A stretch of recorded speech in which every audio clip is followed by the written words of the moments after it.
여러분의 손바닥에 있는 선들을 주목해 보셨나요? 그것들은 항상 여러분과 함께하며 특별한 의미를 가지고 있습니다. 그리고 이러한 선들이 합쳐져 M 자형을 형성한다면 그 의미는 더욱 특별해집니다. 왜냐하면 그것은 상징적이고 영적인 함의를 가지기 때문입니다. 아마도 여러분은 손바닥에 M이 있다는 것을 알아차리지 못했을지도 모릅니다. 왜냐하면 여러분이 손금 읽기를 믿지 않기 때문일 수 있습니다. 하지만 손바닥에 M이 있다는 것은 단순히 손금을 읽는 이들의 이론과 관련이 있는 것이 아닙니다.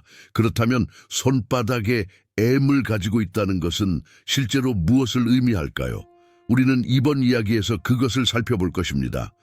이 이야기는 언제나처럼 우리의 감정적 웰빙과 내면의 평화를 가져다 줄 수 있는 불교의 지혜로 가득 차 있습니다. 편안하게 앉아 영상의 끝까지 함께 해주세요. 여러분이 듣게 될 이야기는 여러분을 놀라게 할 것입니다. 특히 손바닥에 이 글자를 가지고 있다고 말할 수 있는 드문 사람들 중 하나라면 더욱 그렇습니다. 그러나 계속하기에 앞서 아직 구독하지 않으셨다면 채널을 구독하고 알림을 활성화해 주세요. 그렇게 하면 우리가 영적 성장을 위한 새로운 콘텐츠를 게시할 때 업데이트를 받을 수 있습니다. 아름다운 일본 숲속 숨겨진 조용한 불교 사원에서 노련하고 지혜로운 불교 스승 니니는 자신의 제자들을 안뜰에 모았습니다. 내 자녀들, 니니는 부드럽고 깊은 목소리로 시작했습니다. 우주가 여러분의 운명에 대한 고대의 비밀을 속삭이고 있다고 느낀 적이 있나요? 그리고 여러분의 운명이 아니면 우리가 운명이라고 부르는 것이 여러분에게 독특하고 신비로운 무언가를 준비하고 있다는 느낌을 가져본 적이 있나요? 제자들은 그의 웅변에 사로잡혀 고개를 끄덕이며 그동안 자신들이 느껴온 여러 감정들을 생각했습니다. 어떤 장소에 들어갈 때 마치 그 환경이 여러분의 생명력에 요구를 하는 듯한 느낌을 받아본 적이 있나요? 그가 계속해서 말했습니다. 등골이 오싹해지는 느낌, 계획을 취소하고 다른 길로 나아가도록 이끄는 미세한 감각을 느낀 적이 있나요? 마치 마지막 순간에 무언가가 일어나서 여러분이 선택한 길에서 다른 곳으로 향하도록 만드는 것처럼 말이죠. 제자들은 서로 질문하는 듯한 눈빛을 주고받았지만 니니는 계속해서 질문에 대한 대답이나 의문을 갖게 하지 않았습니다. 그의 의도는 그들을 생각하게 하고 그의 말에서 방해받지 않도록 하는 것이었습니다. 그리고 여러분의 손에 새겨진 이상하고 수수께끼 같은 기호가 있습니다. 바로 M 자형입니다. 이것을 가지고 있는 여러분은 제가 무슨 말을 하고 있는지 잘 알고 있을 것입니다. 한 제자가 수줍게 손을 들었습니다. 스승님, 저는 손바닥에 M 자형이 있습니다. 그에 대해 들은 지 오래지만 그것이 정확히 무엇을 의미하는지 항상 궁금했습니다. 또 다른 제자가 추가했습니다. 저도 손바닥에 M이 있습니다. 그리고 그것이 우리가 다른 사람들보다 짧은 삶을 살게 될 것이라는 신호라고 들었습니다. 하지만 사실은 어떻게 되나요? 니니는 자비로운 미소를 지으며 그 미소가 밤 자체를 밝히는 듯했습니다. 자, 이제 운명이 여러분에게 준비한 비밀을 해독할 준비를 하세요. M의 미스터리에 오신 것을 환영합니다. 은혜롭게 스승은 M 자형의 별 모양으로 인도된 여행자의 우화에 대해 이야기했습니다. 그 별은 그의 길을 비추는 빛이었고 그의 영혼도 밝히는 듯하여 세상을 둘러싼 신비 속으로 그를 이끌었습니다. 상상해보세요. 로 스승이 말했습니다. 여러분은 손바닥에 M 자형이 새겨진 여행자와 같습니다. 여러분은 우주의 비밀 지도가 있습니다. 여러분을 목표로 이끌어주는 내면의 안내자입니다. 하지만 이 지도는 단순히 물리적 장소로만 안내하는 것이 아닙니다. 여러분의 진정한 본질로, 여러분의 영적 사명으로, 여러분의 삶을 변화시킬 제스처와 사건으로 나아가는 것입니다. 제자들은 그 신비로운 문자의 의미를 더 알고 싶어 극도로 집중하여 들었습니다. M 자형을 손바닥에 지닌 사람들은 놀라운 내적 힘을 발휘할 수 있습니다. 나이나이는 계속했습니다. 이들은 종종 주변 사람들에게 영감을 주고 영향을 미칠 수 있는 타고난 리더입니다. 그들의 에너지는 자성을 띠며 마치 별들이 달에게 끌리듯 주변 사람들을 자신에게 끌어들입니다. 때때로 그들은 정치 지도자나 기업의 수장이 되기도 하고 때때로는 주변 사람들의 길을 밝혀주는 좋은 사람들이 되기도 합니다. 예를 들어 특히 카리스마가 넘치는 부모, 교사, 의사들입니다. 영적 세계에서 그는 M 자형을 지닌 사람들은 고대의 비밀을 진정으로 보존하는 자들이라고 덧붙였습니다. 그들은 우주의 고차원 에너지와 조화롭게 연결되어 숨겨진 진리를 분별하고 타인을 빛으로 이끌 수 있는 능력을 가지고 있습니다. 제자들은 점점 더 놀라움을 느끼며 자신보다 더 큰 무언가의 일부분이 되어가고 있음을 느꼈습니다. M 자형이 손바닥에 새겨진 이들은 기분이 좋아지기 시작했고 나머지 제자들은 그들을 존경하게 되었습니다. 그러나 니니는 경고했습니다. 이 문자에 힘이 주어지는 것처럼 큰 책임도 따른다. 여러분은 지혜와 연민으로 자신의 선물을 사용해야 하며 그렇지 않으면 그림자 속에 도사리고 있는 어두운 힘에 압도당할 위험이 있습니다. 난로가 부드럽게 타오르며 니니는 제자들에게 M 자형과의 연결을 키우고 그 신비를 겸손과 감사로 탐구할 것을 촉구했습니다. 특별한 존재임을 느끼고 여러분의 M 자형은 여러분의 길과 마찬가지로 독특하다는 것을 기억하세요. 당신과 같은 사람은 없으며 오직 당신만이 당신의 영적 사명을 수행할 수 있습니다. 제자들은 고개를 끄덕이며 마음속에 새로운 결단이 타오르는 것을 느꼈습니다. 지혜로운 스승의 가르침을 통해 그들은 M 자형의 신비를 탐구하고 우주에서의 진정한 목적을 발견할 준비가 되었습니다. 조용한 불교 사원에서 지식의 빛이 밝게 타오르며 제자들은 희망과 자신감을 가지고 운명을 받아들였습니다. 니니의 사랑스러운 인도 아래에서 발견과 변화의 여정을 시작할 준비가 되었습니다. 장엄하게 니니는 천천히 일어섰습니다. 그의 모습은 마치 그의 본질에서 우러나오는 신성한 빛에 감싸인 것 같았습니다. 이제 당신이 손바닥에 있는 M 자형의 의미를 이해했으니 그 힘과 지혜를 더 깊이 탐구할 시간입니다. 제자들은 더 배우고자 그에게 다가갔습니다. 보세요. 니니가 밤하늘에 반짝이는 별들을 가리키며 말했습니다. 우주에서 별들이 조화롭게 움직이듯 여러분도 M 자형과 함께 조화롭게 나아가야 합니다. 여러분이 내리는 모든 결정은 자유의지와 신성한 설계 사이의 우주적 춤입니다. 여러분이 내리는 모든 결정은 여러분의 현실뿐 아니라 사랑하는 사람들과 우주 그 자체와도 연관이 있습니다. 한 제자가 손을 들며 물었습니다. 스승님, 우리가 올바른 길을 가고 있다는 것을 어떻게 확신할 수 있을까요? 이 특권이 헛되지 않도록 어떻게 해야 할까요? 니니는 미소를 지으며 그의 눈빛은 영원한 불꽃처럼 빛났습니다. 당신의 마음에 귀 기울이세요. 그녀가 말했습니다. 당신의 M 자형은 당신의 존재와 공명하는 진리로 인도하는 내면의 나침반과 같습니다. 우주가 여러분의 길에 두는 징후를 믿으세요. 그 징후들은 여러분이 해야 할 것과 피해야 할 것을 이해하는 데 도움이 될 것입니다. 하지만 순수한 마음과 최고의 의도로 하세요. 제자들은 스승의 말을 흡수하며 평화의 물결이 그들을 감싸는 것을 느꼈습니다. 이 밤이 깊어지자 따뜻한 에너지가 그들의 여정을 희망으로 계속할 수 있도록 영감을 주었습니다. 니니는 자신의 가르침을 마무리하며 각 제자에게 그들의 M 자형의 힘을 깊이 반영할 것을 초대했습니다. 그들이 세상과 사랑과 겸손으로 나누어야 할 M 자형의 힘, 사원을 떠나면서 제자들은 귀중한 선물을 받은 듯한 기분이 들었고 그들의 여정은 이제 막 시작되었다고 느꼈습니다.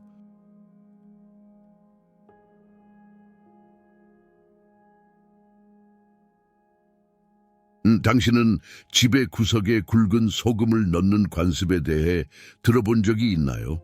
그리고 이 고대 불교 관습이 무엇인지 아시나요? 이 관습은 위대한 지혜와 경험을 지닌 승려와 치료사들에 의해 전해졌습니다. 여러분이 곧 듣게 될 흥미로운 선 이야기 덕분에 여러분은 소금의 가장 큰 이점과 그 뒤에 숨겨진 강력한 상징적이고 영적인 의미를 발견하게 될 것입니다. 그러니 끝까지 함께 해주세요. 이 소중한 비디오의 단 한순간도 놓치지 마세요. 여러분이 받을 정보는 내면의 평화를 찾는 데 도움이 될 것입니다.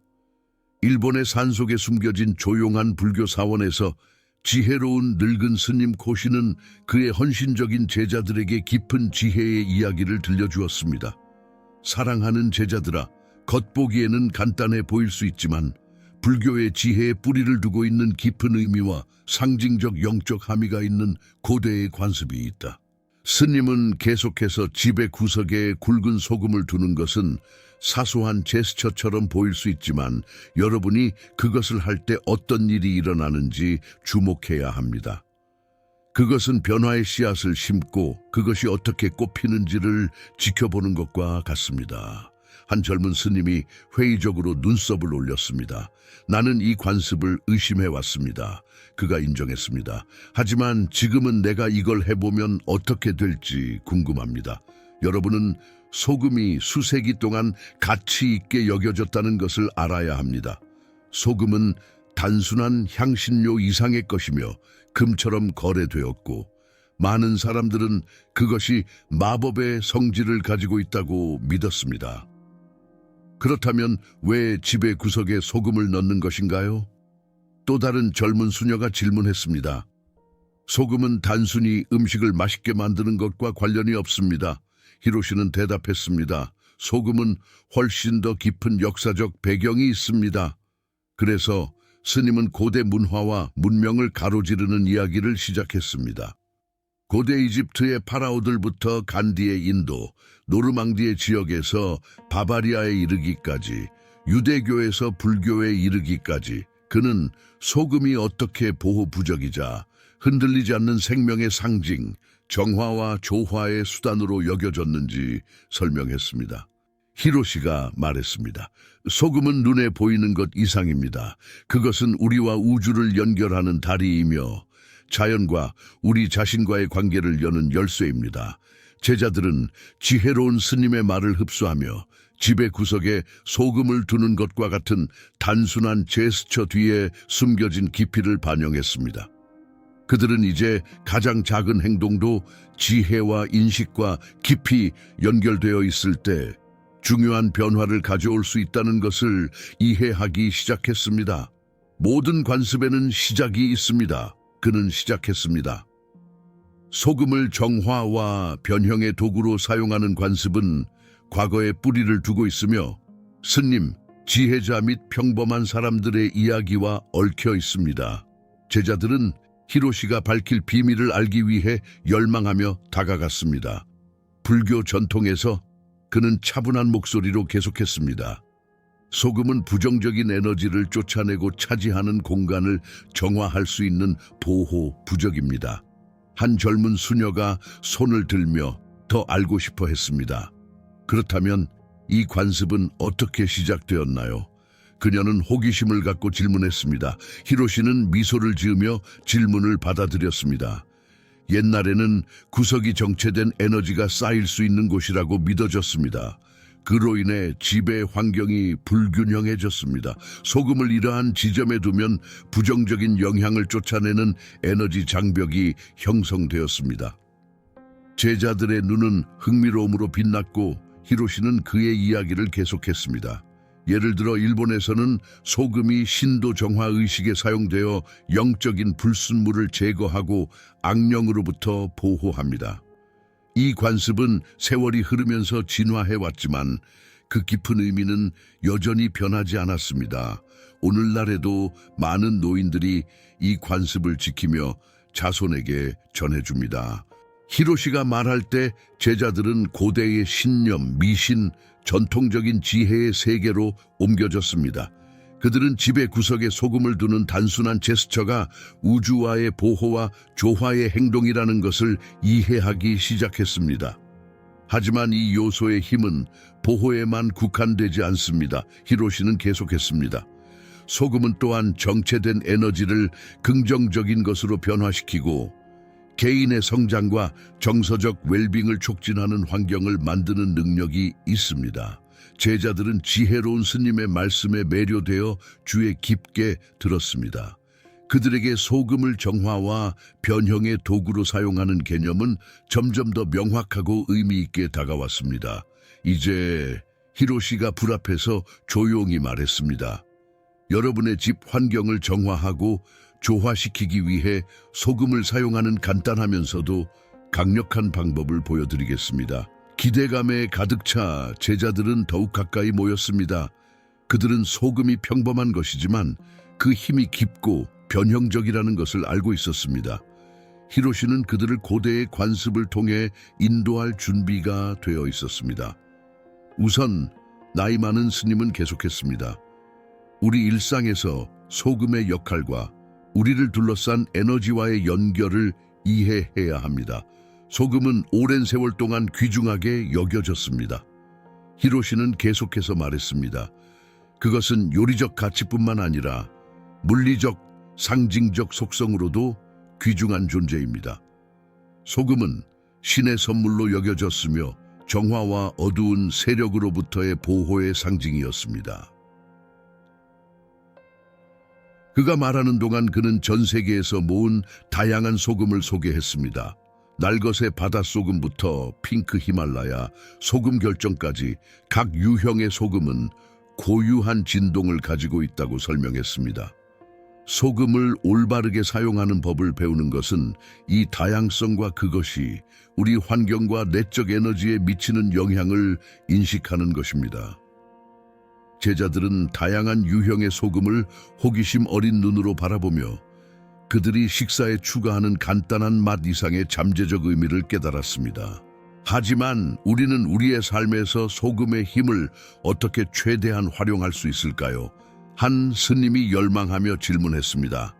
당신은 중요한 질문을 했습니다. 히로시는 미소를 지으며 대답했습니다. 키는 의도와 주의 깊은 실천에 있습니다. 여러분의 집 환경을 정화하고 보호하는 방법을 보여드리겠습니다. 다른 강력한 에너지 촉매입니다. 히로시는 설명했습니다. 소금이 달의 빛에 노출되면 정화하고 조화시키는 에너지를 충전받습니다. 제자들은 경이롭게 지켜보았고 소금이 달빛을 흡수하며 고요하고 강력한 아우라를 내뿜는 것을 보았습니다. 이 소금은 히로시는 말했습니다. 여러분의 집 주위에 보호의 원을 만들거나 내부 공간을 정화하는 데 사용할 수 있습니다. 우아한 제스처로 그는 그릇에서 소금을 한 움큼 집어들고 수도원 마당의 경계 주위를 둘러싼 보이지 않는 보호의 원을 그렸습니다. 이 원은 그는 설명했습니다. 에너지 장벽을 만들어 부정적인 영향을 쫓아내고 이러한 경계 내에서 평화와 조화를 촉진합니다. 제자들은 경외심을 가지고 히로시가 소금의 원을 완성하는 것을 지켜보며 수도원을 둘러싼 보호 에너지를 느꼈습니다. 마치 그 장소 자체가 사랑스럽고 강력한 포옹에 감싸인 듯했습니다. 하지만 소금의 힘은 외부 보호에만 국한되지 않습니다. 히로시는 계속했습니다. 소금은 또한 내부 공간을 정화하고 조화시킬 수 있으며 영적 성장과 웰빙을 촉진하는 환경을 만듭니다. 그는 그들을 수도원 내부로 이끌며 내부 공간을 정화하고 조화시키기 위한 소금을 사용하는 일련의 관행을 안내했습니다. 각 제스처는 의식과 의도를 가지고 수행되었습니다. 제자들은 소금의 힘과 그것을 사용하여 주변 에너지를 변형하는 법을 배우고 있었습니다. 여러분은 집의 벽에 습기가 축적되는 것을 자주 느껴본 적이 있나요? 특히 특정 지역에서요? 히로시는 모두의 표정을 스캔하며 물었습니다. 모두가 고개를 끄덕이며 이 현상을 집에서 목격한 순간을 떠올렸습니다. 그러한 곳에 소금을 두는 것은 매우 유용할 수 있습니다. 히로시는 계속했습니다. 소금은 실제로 주변 공기에서 습기를 흡수할 수 있는 능력이 있으며 따라서 곰팡이가 생기는 것을 예방하고 우리의 건강을 지킬 수 있습니다. 하지만 그것이 전부가 아닙니다. 그는 새로운 계시를 암시하는 미소를 지으며 말했습니다. 소금은 또한 가정 환경에서 나쁜 냄새와의 싸움에서 동맹이 될 수 있습니다. 주방이나 욕실과 같은 전략적인 위치에 소금을 담은 작은 그릇을 놓는 것은 나쁜 냄새를 흡수하고 중화하는 데 도움이 될 수 있습니다. 히로시는 설명했습니다. 이런 방식으로 소금은 자연적인 공기 정화기로 작용하며 방을 신선하고 쾌적하게 유지합니다. 이 두 가지 중요한 소금의 이점은 비록 그들이 영성에 직접적으로 연결되어 있지 않지만 사실 우리의 영적 경로와 강한 연결을 가지고 있습니다. 왜냐하면 소금이 습기와 나쁜 냄새를 흡수하듯이 에너지, 감정, 악한 존재도 흡수하기 때문입니다. 따라서 소금은 매우 강력한 상징적이고 영적인 역할을 하며 우리 각자는 이를 고려해야 합니다. 당신은 종종 새벽 3시에서 5시 사이에 깨는 편인가요? 그리고 그러는 동안 불안하거나 호기심을 느낀 적이 있나요? 오늘 이 비디오에서는 선찬의의 이야기 덕분에 이러한 시간에 반복적으로 깨는 것이 의미하는 바를 알아볼 것입니다. 우리는 이러한 순간 뒤에 숨겨진 신비를 탐구하며 이러한 순간들이 개인적이고 영적 성장의 기회를 제공할 수 있는 방법을 살펴보겠습니다. 끝까지 시청하세요. 왜냐하면 이러한 밤의 각성이 당신이 생각하는 것보다 더 많은 것을 드러낼 수 있기 때문입니다. 하지만 계속하기 전에 아직 저희의 일원이 아니시라면 채널 구독과 알림 설정을 해주세요. 새로운 콘텐츠에 대한 업데이트를 받기 위해서요. 티베트의 산속에 위치한 한 고대 불교 수도원에 기로라는 유명한 스님이 있었습니다. 그는 광범위한 지혜로 유명했습니다. 그의 마음 챙김과 자비에 대한 가르침은 널리 알려져 제자들은 그의 가르침을 배우기 위해 먼 곳에서 오곤 했습니다. 어느 날 저녁 황혼이 하늘을 붉고 금빛으로 물들이던 시각에 기로는 제자들을 주 강당에 모아 그들이 여러 번 물었던 질문에 답하기 위해 나섰습니다. 왜 어떤 사람들은 주로 밤 3시에서 5시 사이에 깨고 다른 사람들은 깨지 않나요? 이러한 각성은 우연의 현상일까요? 아니면 의미가 있을까요? 사랑하는 제자들아, 기로가 조용한 목소리로 시작했습니다. 오늘 우리는 밤의 각성과 그것이 동양의학 및 불교 지혜와 어떤 연관이 있는지 탐구할 것입니다.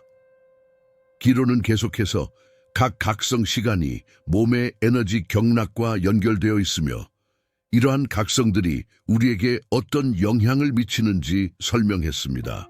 기로는 밤 3시에서 5시 사이에 깨는 것이 폐와 관련이 있으며 슬픔의 감정과 연관되어 있다고 말했습니다.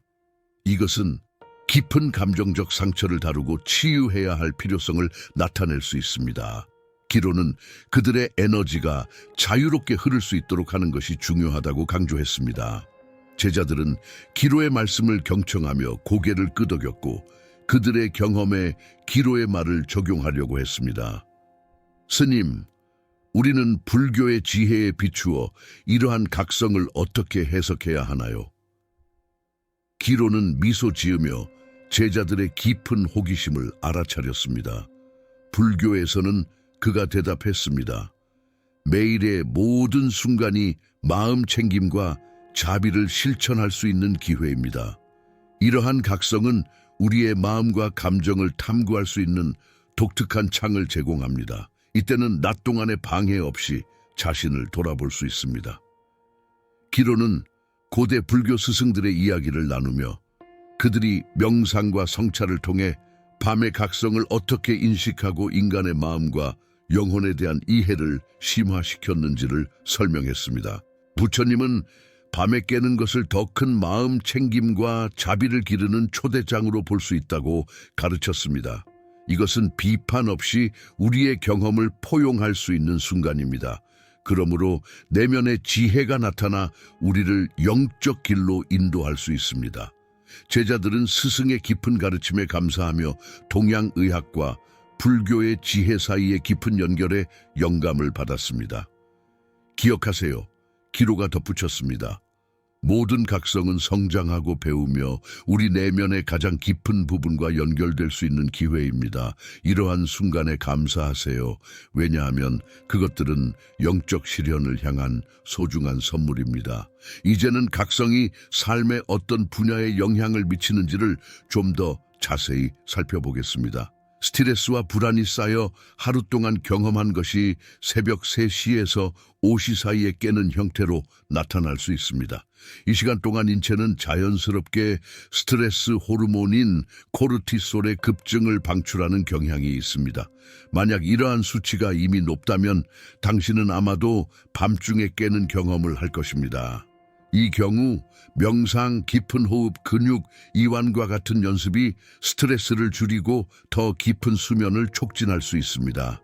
따라서 저는 잠들기 전에 최소 10분간 명상하는 것을 추천합니다. 이렇게 하면 더 평화롭게 잠들 준비가 될 것입니다. 밤 3시에서 5시 사이에 깨는 것은 동양의학에서 폐와 슬픔에 연관되어 있습니다. 동양심리학에 따르면 이것은 고통, 상실 또는 외로움과 같은 억눌린 감정이 존재한다는 것을 나타낼 수 있습니다. 이러한 감정을 마주하고 받아들이는 것이 내적 치유에 중요합니다. 마음 챙김을 실천하고 글쓰기를 통해 또는 치료를 통해 감정을 탐구하는 것이 이러한 경험을 이해하고 통합하는 데 도움이 될 수 있습니다. 만약 당신이 그러한 부정적인 경험을 겪었다면 자신을 위한 작업을 통해 이를 처리하고 내면의 평화와 정서적 균형을 찾는 것이 좋습니다. 그의 제자들을 바라보며 기로는 교훈을 계속했습니다. 동양의 영적 전통에서는 새벽의 첫 시간은 신과의 연결과 영적 실천을 위한 특별한 순간으로 여겨집니다. 이 조용하고 고요한 시간에는 명상, 기도 또는 깊은 성찰을 하기 쉬워집니다. 많은 사람들이 이러한 시간에 깨는 이유는 그들의 더 깊은 자아가 신과 연결되고자 하기 때문입니다.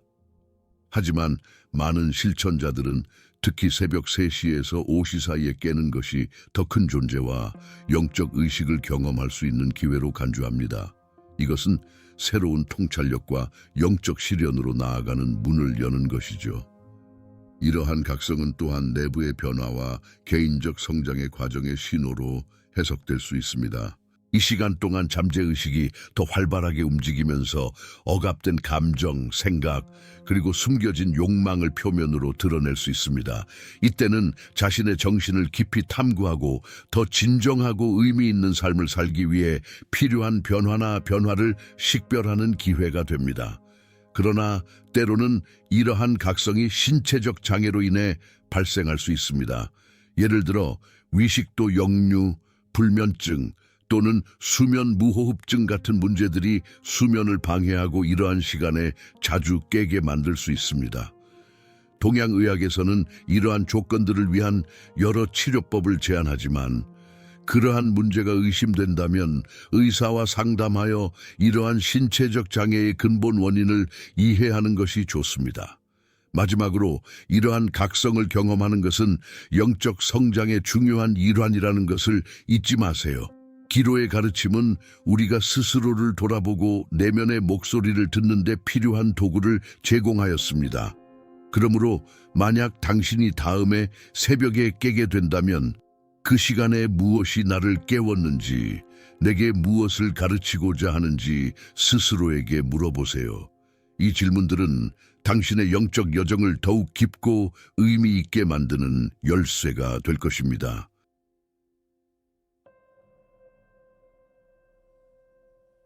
그리하여 저는 여러분이 고대의 의식을 인식과 감사로 수행할 것을 초대합니다. 항상 그 깊은 의미를 기억하세요. 우리가 삶에서 용서를 배워야 한다는 말을 몇 번이나 들었습니까? 그리고 얼마나 많은 시간을 시도했지만 성공하지 못했습니까? 그리고 다시 부처에 따라 용서를 하지 말아야 하는 이유에 대해 들어본 적이 있습니까? 우리는 종종 용서의 실천이 우리를 정화하고 우리 자신과 평화롭게 살며 진정한 영적 길을 걷는 데 도움이 된다고 들었습니다. 곧 들을 젠 이야기를 통해 여러분은 불교 문화에서 용서의 진정한 비전을 배우게 될 것입니다. 그러니 끝까지 주목해 주세요. 왜냐하면 여러분이 항상 가졌던 용서에 대한 생각이 뒤흔들릴 것이고 이는 인간관계와 개인 성장에 많은 도움이 될 것입니다. 하지만 계속하기 전에 아직 구독하지 않으셨다면 채널에 구독하고 알림을 활성화하며 영상을 공유해 주세요. 이 작은 제스처들은 여러분에게는 아무런 비용이 들지 않지만 저희가 여러분의 영적 성장을 위해 매일 새로운 콘텐츠를 제작하는 데 도움을 줄 것입니다. 인도의 산속에 위치한 고대 수도원에는 깊은 불교 지식을 지닌 늙고 지혜로운 승려 구민이 살고 있었습니다. 그의 옷은 검소했지만 그의 눈은 오랜 영적 여정을 거친 사람의 맑음을 반영하고 있었습니다. 어느 날 한 남자가 보이지 않는 마음의 짐을 지고 승려에게 다가왔습니다. 구민 스님, 그는 떨리는 목소리로 말했습니다. 불교의 길에 따라 진정으로 용서하는 법을 어떻게 배울 수 있습니까? 구민은 그의 평소의 친절로 남자를 앉게 초대하고 용서를 이해하는 길을 비추는 이야기를 들려주기 시작했습니다. 옛날 옛적에 구민은 시작했습니다. 부처님의 두 제자가 있었습니다. 그들은 존경받는 인도 상인의 아들이었습니다. 한 남자는 그의 일에 헌신했으며 가족의 번영을 보장하기 위해 결단력 있게 노력했습니다. 어느 날 이 상인은 그의 아이들이 가족 사업에 헌신하기보다는 부처님의 발 앞에서 더 많은 시간을 보낸다는 것을 알게 되었습니다. 그의 걱정은 그림자처럼 그의 얼굴을 감쌌고 그의 자식들이 눈을 감고 앉아있는 남자를 따르기 위해 상업의 길을 떠나고 있다는 것을 보았습니다. 구민은 계속해서 아버지가 그의 아들들이 가족의 일과 번영을 소홀히 하고 있다고 생각했고 그의 걱정은 부처가 자손의 삶에 미치는 방식에 대한 분노로 변했습니다. 어느 날 이 상황을 끝내기로 결심한 상인은 부처님에게 직접 맞서기로 결정했습니다. 그는 부처님이 가르치고 있는 장소로 갔고 부처님이 눈을 반쯤 감고 고요한 미소를 지으며 앉아있는 것을 보았을 때 그의 분노가 폭발했습니다. 이 남자는 구민이 말했다. 배신당한 기분이었습니다. 그는 부처님이 그의 아이들의 미래를 훔치고 있다고 느꼈습니다. 그 분노와 절망에 가득 찬 상인은 부처님과 그의 제자들 앞에서 부처님을 굴욕 주기 위해 어떻게 행동할지를 계획했습니다. 그는 그를 침뱉고 그의 가족에게 해를 끼친 대가를 치르게 하기를 원했습니다. 하지만 부처님 앞에 서서 그의 평화로운 얼굴을 보았을 때 그의 마음속에서 무언가가 변했습니다. 부처님 주위의 분위기는 너무나 차분하고 고요해서 그는 잠시 복수의 의도를 잊었습니다. 그러나 그의 자존심은 이 극도의 평화로운 상황을 받아들일 수 없었습니다. 그러던 중 그는 자신의 결심에 힘입어 부처님의 얼굴에 침을 뱉었습니다. 부처님의 제자들은 그를 방어하기 위해 일어섰지만 부처님은 흔들림 없이 차분한 시선과 지속적인 미소로 앉아 있었습니다. 구민은 뒤따르는 분위기를 마치 고요함의 물결이 그 장소를 감싸는 것처럼 묘사했습니다. 부처님은 그는 말했습니다. 분노로 반응하지 않았습니다. 그는 눈을 반쯤 감고 앉아 그 겉보기로 공격적인 행위를 열린 마음으로 받아들였습니다. 상인은 부처님의 반응을 보며 자신의 행동의 무력함을 깨닫게 되었고 그가 품었던 분노는 후회로 변했습니다. 그가 준비했던 모든 비난과 모욕이 떠올랐지만 그 평화로운 존재 앞에서는 모든 것이 사소하게 여겨졌습니다. 부처님은 그 남자를 정죄하지 않았습니다. 그는 그를 굴욕 주지 않았습니다. 오히려 그는 그에게 연민과 평화를 제공했습니다. 구민은 계속 말했습니다. 이 시점에서 승려는 중요한 교훈을 강조하기 위해 내러티브를 중단했습니다. 사랑하는 친구여, 용서는 부처님의 조각과 같습니다. 그것은 우리가 구체적으로 하는 것이 아닙니다. 단순히 용서합니다라고 말하는 것이 아닙니다. 용서는 우리가 과거를 놓아주고 우리 앞의 존재를 새로운 시각으로 볼 준비가 되었을 때 발생하는 것입니다. 승려는 이야기를 이어가며 그 남자가 불교의 연민에 감동받아 집으로 돌아가는 모습을 묘사했습니다. 평화로운 부처님의 이미지와 그의 얼굴에 침을 뱉은 행동이 그의 마음 속에서 충돌했습니다. 그는 계속해서 그날 밤 남자는 잠을 잘 수 없었습니다. 그의 마음은 미소 짓는 부처님의 이미지와 동시에 그가 부처님에게 저질렀던 침 뱉는 행동으로 지배당했습니다. 구민이 말했습니다. 그 남자는 과거에 대한 후회와 다른 미래의 가능성 사이에 있는 갈림길에 있었습니다. 구민은 그가 이야기하고 있는 이 결정적인 순간의 중요성을 강조했습니다. 그 남자는 깊은 내성의 과정을 겪고 있었습니다. 그는 자신의 행동에 대해 용서하려고 애쓰며 자신이 어떻게 행동했는지에 대한 죄책감과 수치심을 느끼고 있었습니다. 며칠간의 내적 고통 후 남자는 그의 상상이 끊임없이 그 과거에 기반한 고통스러운 시나리오를 구축하고 있다는 것을 깨달았습니다. 상상력, 구민이 말했습니다. 잘못된 손에 들어가면 강력한 동맹일 수 있으며 혹독한 적이 될 수 있습니다. 잘못된 손에 들려지면 끝없는 분노와 원한의 사이클을 생성할 수 있습니다. 시간이 지나면서 남자는 부처님이 그의 행동에 대해 판단으로 반응하지 않았다는 것을 이해하기 시작했습니다.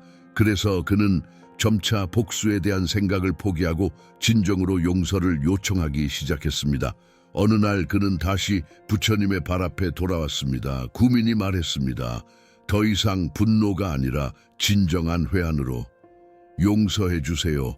오 위대한 스승이여. 그는 간청했습니다. 저의 무지가 저를 눈멀게 했습니다.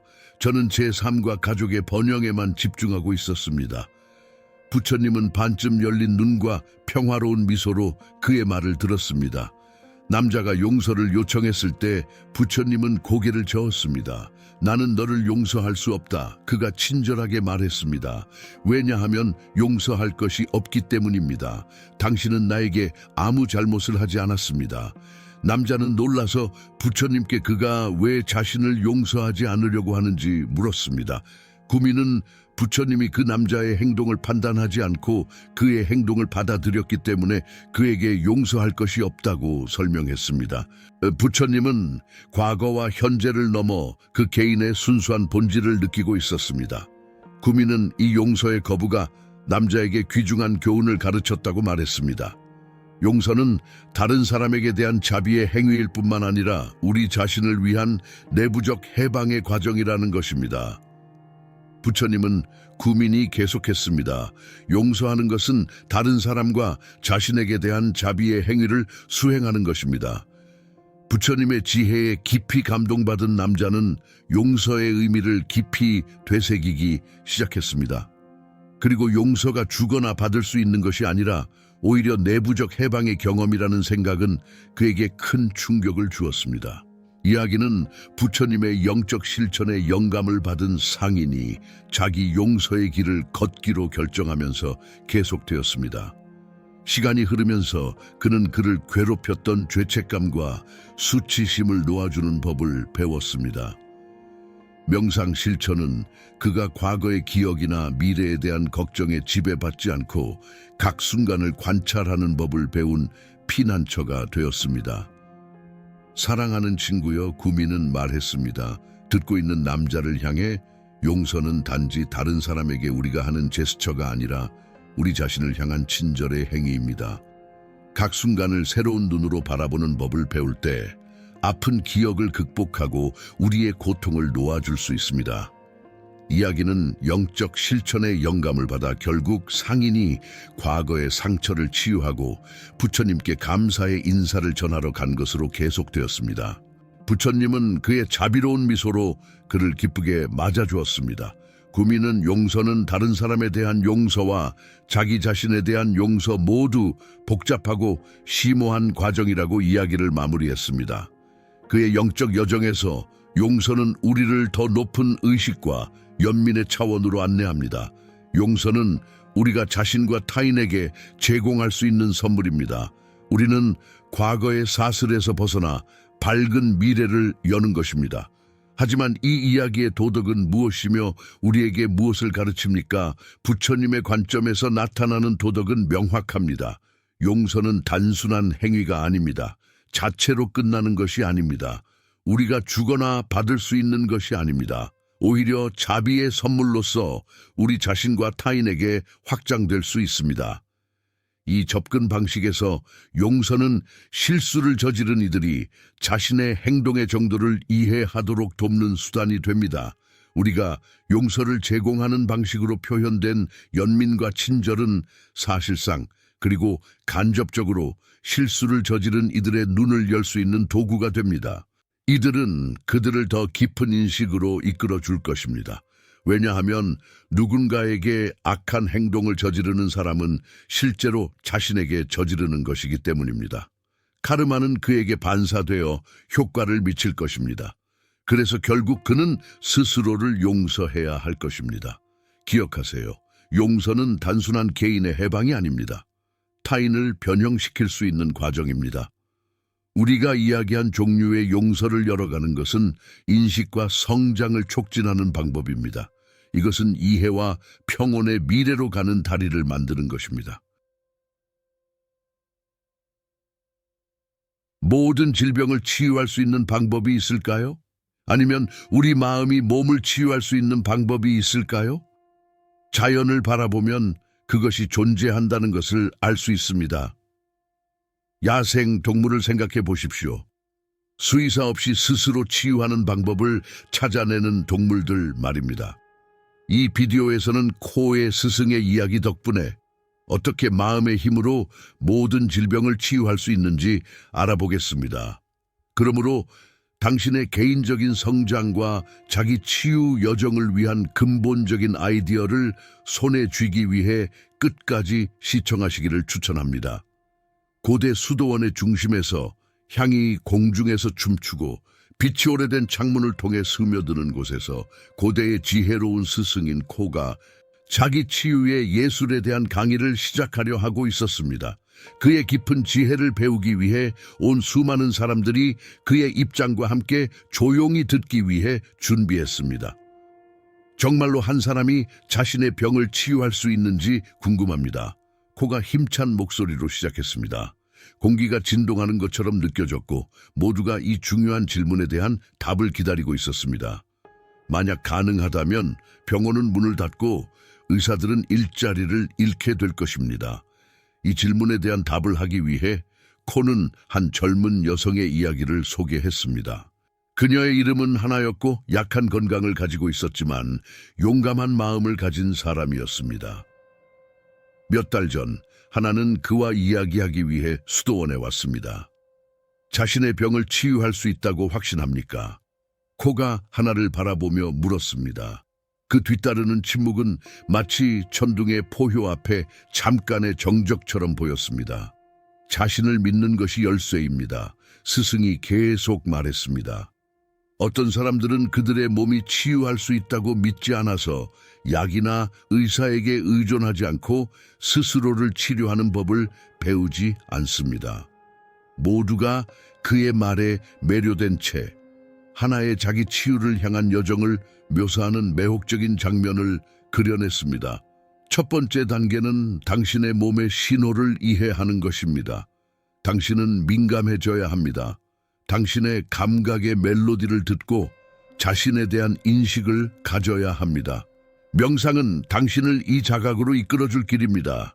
그때 비로소 당신은 몸이 무엇을 필요로 하는지 식별할 수 있습니다. 질병의 멜로디를 이해하게 되며 그로 인해 그것을 극복하는 방법을 알게 됩니다. 이야기는 계속해서 하나가 지혜롭게 잠들기 전 마음을 진정시키는 별이 빛나는 밤들에 대한 흥미로운 세부 사항을 밝혔습니다. 무의식은 치유의 힘을 가지고 있습니다. 코는 자신감 있는 어조로 설명했습니다. 눈을 감고 잠자리에 들기 전 당신의 질병이 조금씩 치유되고 있음을 인식하세요. 마치 밤의 침묵 속에서 꽃이 피어나는 정원처럼 말입니다. 청중들은 스승의 이야기에 몰두하며 자신의 질병 치유를 여행으로 상상하라고 요청했습니다. 마음은 여행 중에 본 것을 끌어올릴 것입니다. 그리고 몸은 충실한 동반자처럼 마음이 내는 명령을 따를 것입니다. 이것이 자기 이미지로 치유하는 열쇠입니다. 그러므로 코의 이야기와 하나의 예를 바탕으로 우리는 어떻게 마음을 통해 스스로를 치유할 수 있을까요? 첫째, 명상과 자기 반성을 통해서입니다. 이 두 가지 실천은 우리를 진정시키고 무엇이 잘못되었는지를 들을 수 있게 합니다. 그리고 두 번째는 시각화 연습입니다. 본질적으로 우리는 이미 치유된 모습을 상상하고 질병이 태양 아래서 눈처럼 녹아내리는 것을 상상해야 합니다. 왜냐하면 마음은 이렇게 작동하기 때문입니다. 무언가를 상상하고 그것을 눈앞에 생생하고 현실적인 이미지로 바꾸면 뇌는 그 결과가 이미 이루어졌다고 추론하기 시작합니다. 그러므로 우리가 자신이 치유된 모습을 확신을 가지고 상상하면 질병을 몸에서 제거할 가능성이 훨씬 높아집니다. 이야기는 나무의 가지처럼 서로 얽혀가며 서로를 강화하고 자연의 요소에 무적이 되게 합니다. 코는 또 다른 제자에 대한 이야기를 했습니다. 그도 자기 이미지의 실천을 채택하고 마음의 힘을 통해 자신의 치유를 시각화하는 법을 배웠습니다. 제자는 코의 가르침 덕분에 자기 사랑을 받아들이는 법을 배웠습니다. 우리가 질병이나 문제에 직면할 때 종종 우리는 자신을 저주하기 시작합니다. 스승이 말했습니다. 대신 우리는 아프더라도 자신을 사랑해야 합니다. 자신을 사랑하는 사람은 자신의 질병을 치유합니다. 이야기는 생생한 색채의 분출로 살아 움직이는 그림 같았습니다. 코는 제자가 어떻게 마음을 진정시키고 치유를 시각화하는 법을 배웠는지에 대해 이야기했습니다. 30일 후 코는 계속 말했습니다. 변화가 분명해졌습니다. 질병은 새벽의 안개처럼 사라지는 것처럼 힘을 잃고 있었습니다. 그 이유를 아십니까? 특정한 생각과 행동을 30일 동안 기르면 그것은 더 이상 없으면 안 되는 습관이 되고 이것은 마음과 몸에서 되돌릴 수 없는 과정을 촉발합니다. 간단히 말해 그것들은 자기 치유 과정을 촉발하는 것입니다. 코는 치유에 대한 독특한 관점으로 마무리했습니다. 주요 포인트는 우리가 외부를 찾기 전에 스스로를 믿어야 한다는 것입니다. 우리는 할 수 없다고 느낄 때만 스스로를 치유하려고 해야 하며 우리의 믿음이 시험받을 때에만 의학적 도움을 구해야 합니다. 이야기는 최대의 힘에 이르는 교향곡과 같았고 모두가 감동하는 동안 코는 덧붙였습니다. 자신에게 선물을 주세요. 자신을 믿으세요. 내가 설명한 과정을 따르세요. 30일 후 내면에서 변화를 찾아보고 당신 존재의 진화를 들으세요. 치유는 몸뿐만 아니라 영혼에서도 가능합니다. 날이 저물 무렵 코는 그 앞에 모인 그룹을 바라보며 말했습니다. 이제 가서 각자의 치유 이야기를 실험해 보십시오. 각자의 이야기는 독특합니다. 매일 밤 잠자리에 들기 전 당신의 마음이 매 숨결마다 회복에 가까워진다는 확신에 잠기게 하십시오. 자신의 웰빙의 예술가가 되십시오. 신뢰를 안내자로, 사랑을 힘으로 삼으십시오. 당신의 길이 내면의 치유의 빛으로 비춰지기를 바랍니다. 이 말을 남기고 스승은 천천히 일어나 창문을 통해 새우며드는 빛을 향해 걸어갔습니다. 그는 그의 청중을 깊은 성찰과 강력한 감정 속에 남겨두었습니다. 결론적으로 코의 이야기는 무엇을 가르쳐 줄까요? 치유는 내면의 여정이며 우리는 그 여정을 시작하는 것을 두려워해서는 안 된다는 것입니다. 우리의 믿음은 등대와 같아야 하며 자기 사랑은 열쇠가 되어야 합니다. 명상, 자기 반성, 시각화와 같은 실천을 통해 우리는 정말로 자신을 치유할 수 있습니다. 그러나 이를 달성하기 위해서는 우리가 이러한 문제를 깊이 파고들고 헌신과 인내로 작업할 준비가 되어 있어야 한다는 것을 잊지 말아야 합니다. 더 나아가 이 길에서 우리를 안내할 수 있는 전문가들의 지원을 받는 것이 중요합니다. 그들은 우리에게 어떻게 해야 할지를 단계별로 가르쳐 줄 수 있습니다. 당신은 자고 있기 전에 침대 아래에 물컵을 두는 의식에 대해 들어본 적이 있습니까? 종종 피곤하고 우울감을 느낀다면, 불안과 내면의 평화가 부족하다고 느낀 적이 있다면, 이 의식이 당신이 상황을 변화시키는데 도움이 될 수 있다는 것을 알아야 합니다. 그러나 그 비밀은 무엇일까요? 어떻게 간단한 물컵이 우리의 기분을 변화시키고 더 큰 정신적 균형으로 이끌 수 있을까요? 이제 곧 들을 젠 이야기를 통해 이해하게 될 것입니다. 그러니 끝까지 함께 해주세요. 우리는 따르도록 정확한 절차를 설명할 것입니다. 이 고대의 관습은 당신이 평온을 찾고 인생의 혼란 속에서 질서를 가져올 수 있도록 할 것입니다. 고요한 고대 불교 사원의 한 구석에서 산과 숲에 둘러싸인 일본의 외딴 지역에 마스터 리오는 그의 헌신적인 제자들을 주위에 모았습니다. 그의 얼굴은 세월의 주름으로 새겨져 있었고 지혜와 자비를 발산했습니다. 그는 손의 부드러운 움직임으로 모두에게 원을 그리며 앉으라고 초대했습니다. 황혼이 사라지며 하늘이 오렌지와 분홍색으로 물들었습니다. 오늘은 세대를 거쳐 전해 내려온 고대의 관습에 대해 이야기하겠습니다. 마스터 리오는 조용하지만 강력한 목소리로 시작하며 주변 사람들의 주목을 받았습니다. 침대 아래에 물컵을 두는 의식입니다. 간단한 행동이지만 영적 차원에서 깊은 의미를 담고 있습니다. 수세기 동안 내면의 평화와 안정을 증진하기 위해 사용된 관습입니다. 제자들은 그를 바라보며 흥미로운 눈빛으로 가득 차 있었습니다. 이 신비한 관습의 비밀을 배우고 싶어 했고 스스로 경험해 보기를 열망했습니다. 이 고대 관습의 역사는 먼 과거로 거슬러 올라갑니다. 마스터 리오는 계속해서 말했습니다. K 지방의 외딴 지역에 하루키라는 젊은 사무라이가 살았다고 합니다. 그는 전쟁의 기술과 용기가 뛰어난 사람이었지만 그의 마음은 의심과 두려움으로 괴로워했습니다. 어두운 밤의 폭풍 속 바다처럼 말입니다. 하루키는 자신의 마을의 스승에게 갔습니다. 모든 이에게 존경받는 지혜로운 스승이었습니다. 그는 내면의 고통에 대한 해답을 찾고 있었습니다. 스승은 계속 말했습니다. 하루키 스승님, 그가 떨리는 목소리로 말했습니다. 내 마음에서 내가 갈망하는 평화를 어떻게 찾을 수 있습니까? 젠 스승은 그에게 물컵을 주며 말했습니다. 이 컵을 가져가서 자기 전에 침대 아래에 두어라. 내일 아침 일어나서 그것을 주에 깊게 바라보고 내게 오너라. 하루키는 그의 스승의 조언을 따랐고 다음 날 아침 그는 떨리는 호기심으로 스승에게 갔습니다. 무엇을 보았느냐? 마스터가 물었습니다. 컵이 물로 가득 차 있었습니다. 젊은 사무라이가 대답했습니다. 그리고 이제 이 컵에 물을 쏟아라. 스승은 명령했습니다. 하루키는 오베이했고 물이 흐르는 동안 스승은 물었습니다. 지금 무엇을 보느냐? 컵이 비어 있습니다. 하루키가 놀라며 대답했습니다. 스승은 현명하게 미소 지으며 말했습니다. 컵 안의 물처럼 당신의 마음도 생각과 걱정으로 동요할 수 있습니다. 그러나 물이 쏟아질 수 있고 컵이 깨끗해질 수 있는 것처럼 당신의 마음도 내면의 고요함으로 정화될 수 있습니다. 제자들은 스승의 말에 매료되어 들었습니다. 그들의 가르침의 깊이에 사로잡혔습니다. 이 고대 의식은 마스터 리오는 설명했습니다. 세대를 거쳐 지혜로운 자들이 마음과 영혼의 균형과 평온을 가져오는 효과를 인식하여 전해 내려온 것입니다.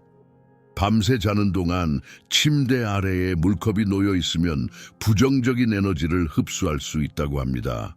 마스터는 덧붙였습니다. 그의 제자들의 시선이 호기심으로 빛났습니다. 아침에 물에 기포가 있거나 흐리면 그것은 마법이 작용했다는 의미입니다. 우리를 둘러싼 어두운 에너지를 흡수한 것입니다. 제자들은 이해하며 고개를 끄덕였습니다. 이 고대 관습에 숨겨진 힘에 매료되었습니다. 그러나 부정적인 에너지에 대한 문제만이 아닙니다. 마스터가 계속 말했습니다. 침대 아래에 물컵을 두는 의식은 내면의 평화를 기르고 불안과 우울증에 맞서는 강력한 도구입니다. 우리가 잠들기 전에 물컵을 바라보며 마스터는 설명했습니다. 우리는 그것의 고요함과 명확성에 집중합니다. 하루의 걱정과 긴장에서 마음을 자유롭게 하고 우리가 숨을 쉴 때마다 물은 우리의 모든 불안과 두려움을 흡수하고 우리를 고요함과 평온한 상태로 남겨줍니다. 따라서 당신이 이해했듯이 우리는 명상의 길에 대해 이야기하고 있습니다. 제자들은 감사하며 고개를 끄덕였습니다. 마스터의 말을 내면화하며 침대 아래 물컵의 의식의 변형적인 힘에 대해 명상했습니다. 그러나 물은 또한 연결과 정화의 요소입니다. 계속해서 마스터가 말했습니다. 그의 얼굴은 평온과 지혜로 빛났습니다. 이 의식을 통해 우리는 우주의 본질에 가까워지고 원초적인 에너지와 재연결되어 우리의 진정한 본질을 다시 발견합니다. 제자들은 마스터의 말에 매료되어 고대 관습의 내재적인 아름다움에 사로잡혔습니다. 그들은 본질적으로 이 관습 뒤에 깊은 상징성이 숨겨져 있음을 이해했습니다. 기억하세요. 마스터 리오는 계속했습니다. 진정한 지혜는 겸손과 인내에 있습니다. 자아 발견을 향한 끊임없는 여정 속에서 제자들은 서로의 눈을 바라보며 이해와 인식의 빛으로 가득 차 있었습니다. 그 순간 불교 사원의 조용한 구석에서 시간이 멈춘 듯했습니다. 마스터 리오의 고대 지혜가 그의 헌신적인 추종자들의 마음과 정신 속에 여전히 울려 퍼지고 있었습니다. 그들은 그의 가르침 덕분에 평화롭게 살고 영적 여정을 시작하기 위한 많은 아이디어를 발견했습니다. 하지만 우리는 마스터 리오의 가르침에서 어떤 교훈을 배울 수 있을까요? 침대 아래에 물컵을 두는 행위는 단순히 의식이 아닙니다. 이 관행을 믿음과 인식, 확신으로 수행하는 것은 내면의 평화, 감정적 균형을 찾고 불안과 우울증에 맞서 싸우는 매우 강력한 도구를 손에 쥐는 것을 의미합니다. 스승은 덧붙였습니다. 사랑하는 제자들아, 작은 행동도 우리의 마음과 영혼에 깊은 영향을 미칠 수 있다는 것을 기억하세요. 그래서 우리는 그것들을 과소평가해서는 안 되며 인내심으로 기르는 것이 중요합니다. 매일 밤 우리가 그 물컵을 침대 아래에 두면서 우리는 상징적으로 우리의 걱정과 긴장을 놓아주고 평온과 고요가 우리의 삶에 흐르도록 허용하고 있습니다. 마스터 리오, 이 의식을 어떻게 정확히 수행해야 합니까? 한 제자가 물었습니다. 이 의식을 실제로 구현하려면 간단한 몇 가지 단계를 따르세요. 스승은 대답했습니다. 먼저 물컵을 하나 가져와서 약 3분의 4 정도 채우세요. 그런 다음 그것을 침대 아래에 두세요. 당신의 몸 오른쪽에 위치시킵니다. 잠들기 전에 물을 바라보며 그 고요함과 명확성에 집중하세요. 깊게 숨을 쉬고 물은 우리의 모든 걱정과 긴장을 흡수한다고 상상하세요. 이렇게 함으로써 우리의 존재를 악화시키는 모든 부정적인 에너지가 밤새 제거됩니다. 아침에 일어나자마자 물을 확인하세요. 흐리거나 깨끗하지 않다면 그것은 부정적인 힘이 컵 안에 남아 있었음을 의미합니다. 그때 컵을 비우고 비록 물의 색이 변하지 않았더라도 버려야 합니다. 그런 다음 날 밤 이 관습을 다시 시작합니다. 이렇게 하면 평온한 수면과 꿈을 보장받을 수 있습니다. 물이 맑고 기포가 없고 더 이상 흐리지 않으면 당신이 원하던 감정적 균형과 내면의 평화를 이루었다는 것을 의미합니다.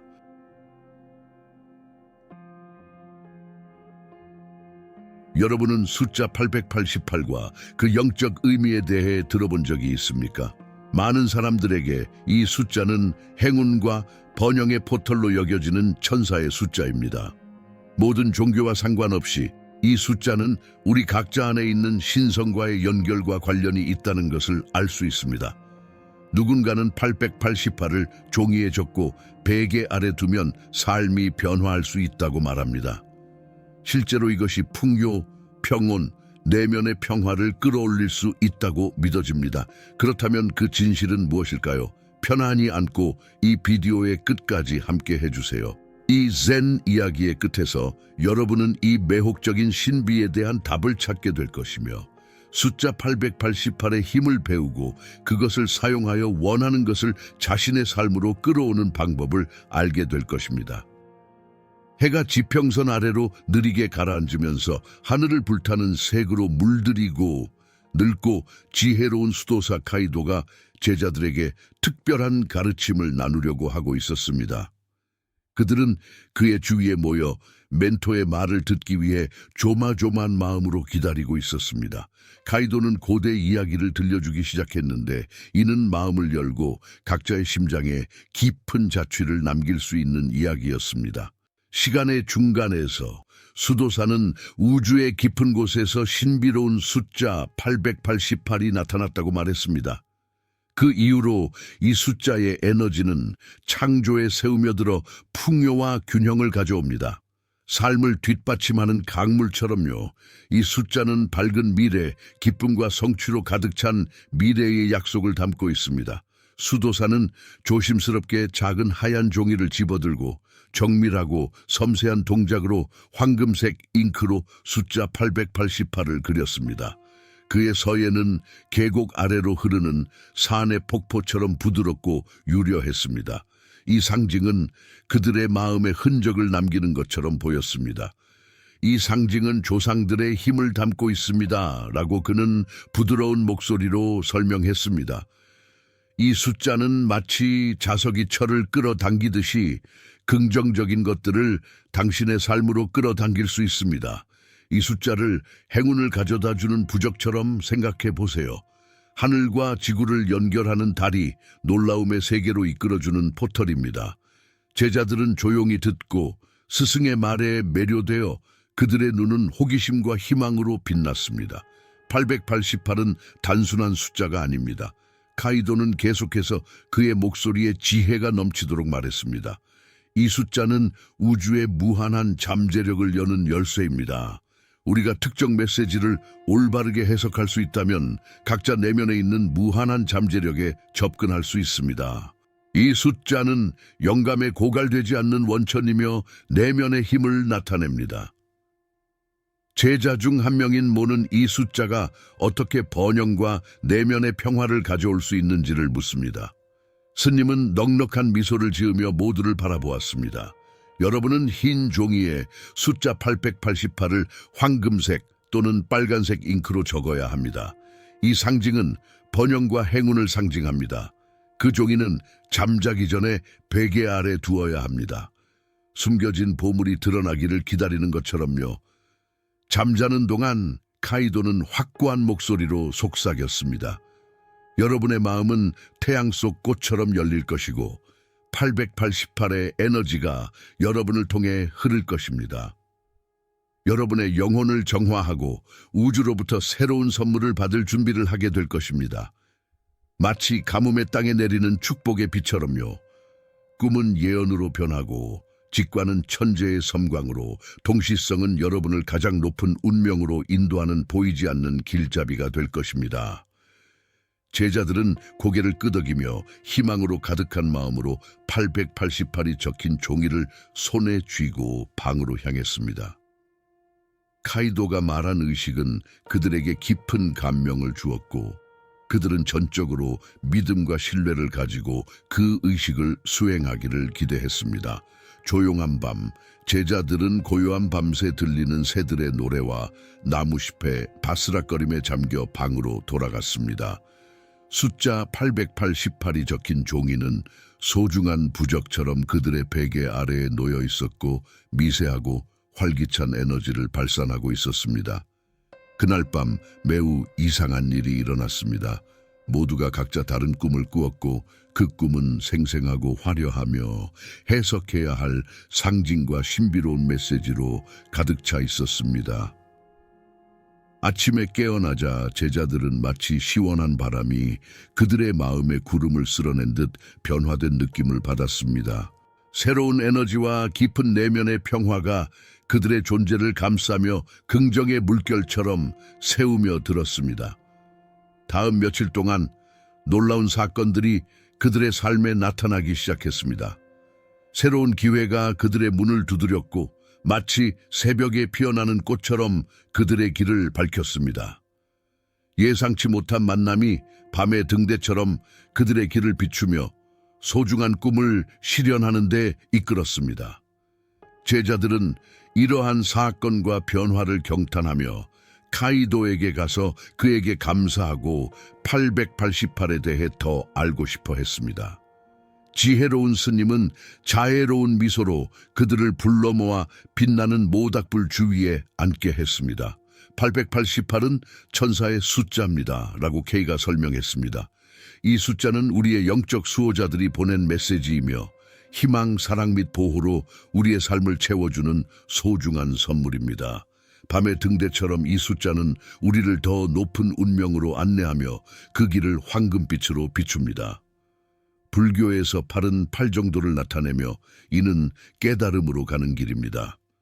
888은 영적 완성과 각성을 상징하며 존경해야 할 상징이자 인생의 길을 찾도록 도와주는 것입니다. 스님은 제자들에게 다른 종교에서도 이 숫자가 중요하냐고 물었습니다. 스님은 미소를 지으며 대답했습니다. 기독교 전통에서 숫자 888은 예수 그리스도와 관련이 있습니다. 왜냐하면 그리스어에서 예수의 이름은 같은 숫자 값을 갖기 때문입니다. 그 때문에 이 숫자는 구속과 구원의 상징으로 여겨집니다. 카이도는 이 숫자가 사람들이 어려움에 처했을 때 그들에게 도움을 주었던 천사와 영적 안내자들에 대한 이야기를 전했습니다. 그는 이 숫자가 종종 예언적인 꿈과 갑작스러운 직관, 놀라운 동시성에서 발견된다고 말했습니다. 마치 우리가 운명의 직무를 엮는 보이지 않는 실처럼요. 888은 균형과 조화의 상징입니다. 하늘과 땅을 연결하는 다리와 같으며 카이도가 계속해서 말했습니다. 이 숫자는 우리의 영적 포부와 물질적 필요 사이에 올바른 균형을 찾도록 도와줍니다. 의미가 있는 삶을 살라는 초대입니다.